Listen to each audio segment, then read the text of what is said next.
Hello and welcome to Always Bored, Never Boring.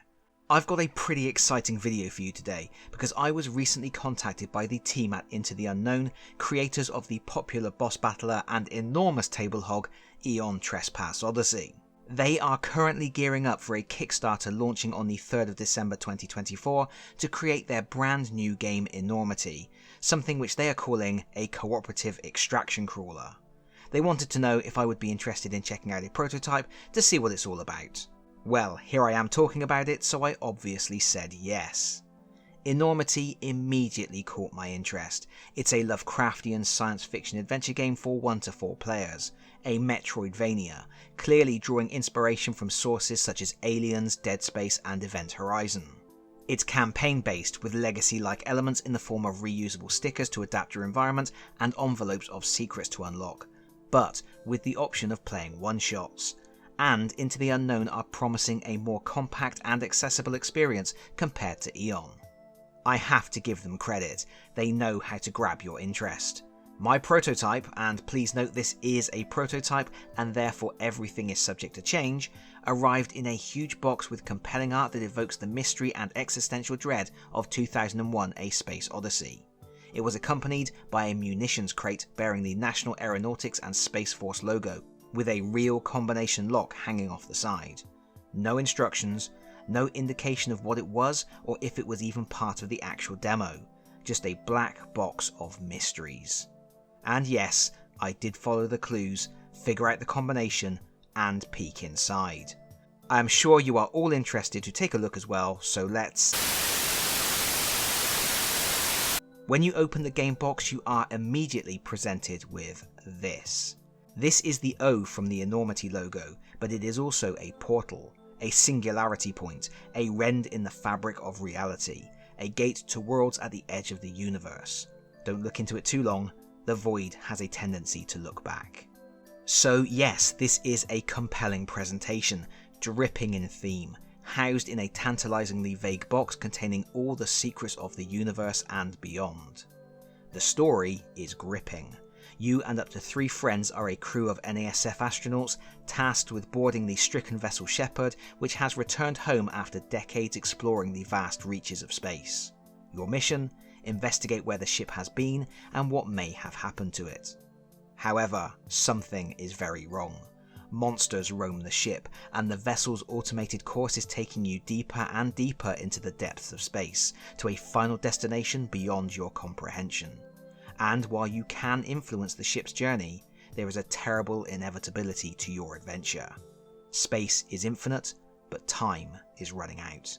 So, while you still have time, you need to run. You will make runs into different regions of the Shepard in search of resources and vital information about the nature of the threat you are facing. These runs involve infiltration, which can transition into combat should you be discovered, and finally extraction, as you attempt to get out with the resources you acquired and your lives. Enormity promises a sandbox experience, a dungeon plunger for one-shot adventures, and a campaign.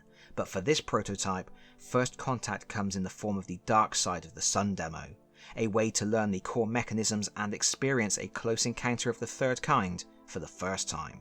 This is a sample of one of 3 campaigns included in the Enormity core game, which in total will offer around 100 hours of gameplay across a sprawling single map representing the Shepard. And to kick things off, we draw this tarot-sized card and follow the instructions. The Shepard has just jumped through a singularity, but something has broken. The solar ring you are in is falling apart and your only hope is to reach the radial elevator. But something is moving in the ducts. You are not alone. We have a main objective, find the elevator, and we have a secondary objective, checking out anomalous readings that may indicate the presence of alien entities. Completing either objective guides you to read a paragraph from the narrative mythos book, which will then open up a new part of the adventure. Let's not get ahead of ourselves though, let's set up our first encounter. Enormity, in a move that seems to be becoming increasingly popular, uses location books to form the playing area. So we lay out the location as directed and we find the large reference for the alien intruders that are present in this region, the delightful Grins. My prototype included standees but also some rather splendid miniatures for the Grins. They are creepy little things with their elongated necks and wide mouths. Oh, and for the record, there are more teeth in that neck. It's that sort of a game. Next, we set aside our custom action dice, and then we prepare our spacer tokens beside the spacer pool. We will talk more about this later, but the pool allows for interesting cooperative play, as when a player activates they will often add tokens to the incoming zone of the pool. At the end of that player's activation, any tokens in the active zone are discarded, and then the incoming tokens are moved into the active zone, ready for the next player to use on their turn for a variety of benefits, such as activating abilities and mitigating dice rolls. We prepare the pool of blips, our potential threats, and then we put the engram tokens into a container. These are essential resources. Next, we build the countdown track. It comprises 3 sections: the white infiltration section, the red eclipse section, and then the black extraction section. If you are still exploring when you hit the end of this tracker, something nasty is going to come looking for you. Best to be gone before that happens. We shuffle the 3 scanner decks, and this is fun. The players have access to a multi-purpose scanner. You slot cards into it to reveal hidden information, like where aliens will move on the ship, or what happens if you are about to die. This sort of thing is incredibly nostalgic for old gits like me. We then have to prepare the loot deck. Each part of the ship has its own loot deck, and you house it in this little contraption so you can draw from the bottom of the stack. And then we need to set up the environment, placing any starting blips, the caches where you can access loot, engrams representing useful resources and tech, closed doors, and discovery tokens which have numbers referencing discovery cards that will further the narrative by triggering events. The first location also has 3 anomalous reading tokens that we can investigate to achieve the secondary objective. The shepherd is waiting, so now we have to assemble our crew of spacers. And it should be noted you will always use 4 spacers regardless of the number of players. Each character is a conglomeration of cards and trackers. You first select your hero, this is Papa from the security division, and then you equip them with a suit. This is a standard suit, other suits will be available. If you refer to the back of these cards, you will see that your character lists 3 action cards and so does your suit. You have to find these cards and pair them up back to back in plastic sleeves. In this way you will end up with 3 action cards, and on your turn you can normally use one side of each. Next, you need to connect your character and suit card with a Rubicon connector. This device tracks your adrenaline, your stress, and your vitality, with these neat little stackable tokens. I am not going to go through everything on these cards and what it all means. There is a lot. But I do just want to mention that if your adrenaline spikes above 9, you have a heart attack. If your stress spikes above 9, you have a nervous breakdown. And if your vitals go below 1, you flatline, which is usually a bad thing. So there are lots of fun ways to die. It's that sort of a game. Finally, we need our equipment. Papa doesn't stand for any nonsense, so he's taking a polymer rifle. He will also have a standard multi-tool and a communicator. Now all we need to do is grab our miniature. These spacer miniatures are nice enough. The nature of the suits makes it difficult to inject a lot of personality into the sculpts, but they all have different equipment and posing, and there is a mix of male and female body types. And I suppose the generic nature of the sculpts adds to that sense of everyday heroes, characters who were just employed to do a job and ended up out of their depth. Once these hapless heroes are dropped on the starting spaces, we are ready to begin the adventure. At the start of each turn after the first, we have to advance the countdown tracker. This can trigger all sorts of things, including events and spawning new blips to harass you, but it's mainly ramping up the tension as the doom clock counts down to the arrival of something monstrous. Next is the spacer phase, where all the members of the team will activate in an order of their choosing. Each spacer can usually perform up to 3 actions, and each action requires using one side of their double-sided action cards. For example, with this card, Papa could make a hurried walk or do some anxious sneaking. 2 actions you can see me performing when I decide I really need to leave a party. As your action cards are double-sided, each action you take will lock out the action on the reverse until your following turn, so you will need to make your choices with care. Furthermore, many actions give you options and require that you balance gains with penalties. For example, a stressful brainstorm lets you pick from 6 distinct actions, but if you scout, scavenge, make a full reload or rationalize, you increase your adrenaline by 1 point. Increasing adrenaline can be good. As it increases, you will pass markers on your character and suit cards indicating types of tokens you will add to the spacer pool for other characters to use. But of course, those boons are counterbalanced by the risk of your adrenaline spiking, leading to a heart attack. Additionally, players have the opportunity to exert. To do this, they increase their stress level by 2 and play an exert card. This lets them flip an already played action card and resolve any action on it. The problem is, the exerted card then remains in play, so on future turns, that character will only be able to play 2 actions until such times they take the catching breath action to discard 1 exert token and reduce their adrenaline by 1. And I am not going to go through every available action and how they work, there is just too much to consider for a video like this. But of course, the aim is to efficiently balance using your actions with managing your adrenaline and stress.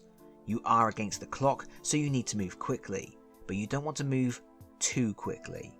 The Shepherd is a cold, dead vessel, silent as a tomb, and unless you are sneaking, you are going to make noise. Make too much noise, and you could draw the attention of nearby Blips, turning an investigation into the unknown into a desperate firefight against it. When you make noise, you roll dice equal to the number of blips on the board, and then allocate 1 dice to each blip. For each potential symbol on the allocated dice, that's the symbol with a line terminated by a circle, the blip will move 1 space closer to whoever made the noise. Blips, of course, represent something moving around the ship, but Enormity does something rather interesting here. The blips do not move like characters. They do not travel on the squares of the maps. They travel on the lines between the squares, and they can move through walls and even the areas that are otherwise out of bounds. This gives them a nebulous, almost ghost-like presence within the game. They are echoes of activity, blinking lights on a tracker that move unnaturally outside of the perceived environment. It adds an extra element of creepiness and threat, as these things, if indeed they are things, can materialize from almost anywhere. While some blips are just ghosts in the machine, others are monsters. Perhaps one of the Grins, or perhaps the Automas, robotic entities festooned with an alien plant life that you just know can't be good for you. Meet one of these alien intruders, and you may be forced to fight. This generally involves picking a weapon and rolling a pool of power dice. Each long line you roll is a success. 2 short lines can be combined into a success, while potential symbols, that line with the circle, can be converted into power using discipline tokens from your spacer pool. Incidentally, the spacer pool is a way of mitigating almost any dice roll you make. Discipline tokens turn potential successes into successes, while confidence tokens let you re-roll 1 dice. Expertise tokens are generally used to trigger extra abilities on your weapons and action cards. After rolling your dice, add up your total power. If it is equal to or higher than the monster's antinomy threshold, which will increase as your doom clock counts down, then you score a wound. This will often kill a regular enemy. Furthermore, some dice faces have little curved symbols. If you have scored at least 4 of these curved symbols, any wound you inflict will be a critical wound. Note, some weapons will contribute a fixed number of these curved symbols to every roll, making a critical more likely. And that is not the end of it. Sometimes an alien will get to make a response, even if they died. Then you have to generate spacer tokens to place on the incoming zone of the spacer pool, and then you have to check to see if your battle has drawn the attention of more blips by making a noise roll. Honestly, there is so much more I could say, so much you have to monitor and control in your runs into the Heart of Darkness. You have to keep track of ammo levels and reload your gun when you can. You have to reveal discovery tokens which can advance the plot or reveal new mission requirements. You can gather engrams which are useful tools during the mission and can be converted into useful resources between missions to upgrade your characters. And after all the spacers are done with their activations, the alien intruders will take their actions, scuttling through the vessel, hunting down targets, or simply patrolling if they haven't become aware of the spacer's presence yet. The first mission in the demo ends when the spacers locate the elevator, which is their extraction point, but that is simply the beginning of the adventure. Countless runs await them. and incursions, climactic boss battles where they will face terrifying enemies. The creature known as the Mothman prowls the demo, its solar sail wings glistening majestically despite being tattered. It is an imposing foe with a poisonous radioactive aura, and it must be destroyed.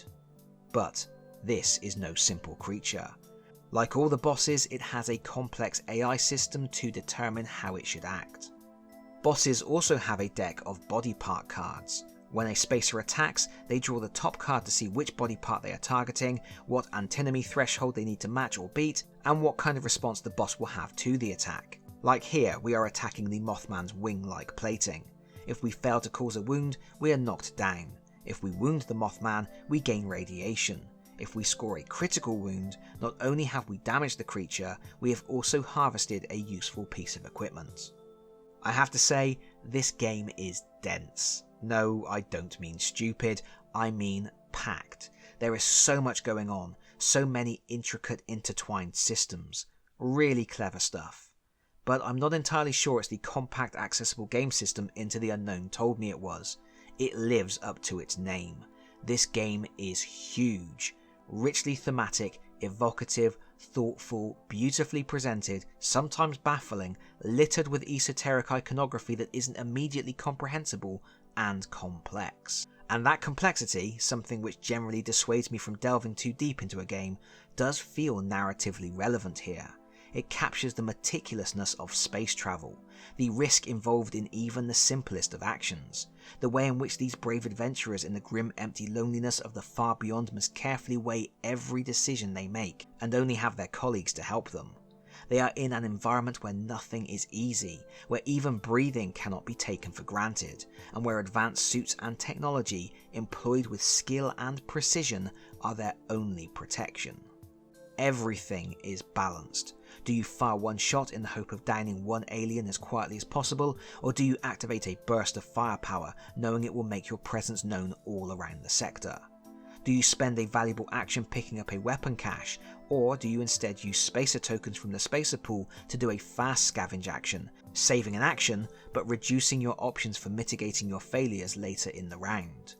Do you creep silently to spaces but at the expense of increasing your stress, or do you run to cover more ground, knowing you will also make noise? These are the decisions you are going to be facing constantly, and every decision has a cascading effect with ramifications you will feel later. Every decision feels important, and it emphasizes the dangerousness of your environment, the care you have to take as you travel through space. The result is something detailed, incredibly detailed, and exacting, demanding, and, if this prototype is anything to go by, a labour of love. A bold endeavour that reaches beyond the limits of the known universe and echoes in the enormity of the vast darkness beyond. If this sounds like something you would want to explore, you will find a link to the Kickstarter page in the video description below. Give it a click, take a closer look at what's on offer, and perhaps sign up to the NASF to see if you can learn the true secrets of the Shepherd's doomed voyage. And that is it from me for now. Thank you so much for watching. If you liked the video, please consider pressing the like button. If you really like the video, please consider subscribing if you don't already do so. And hopefully, I will see you all again very soon. Bye bye everyone. Bye bye.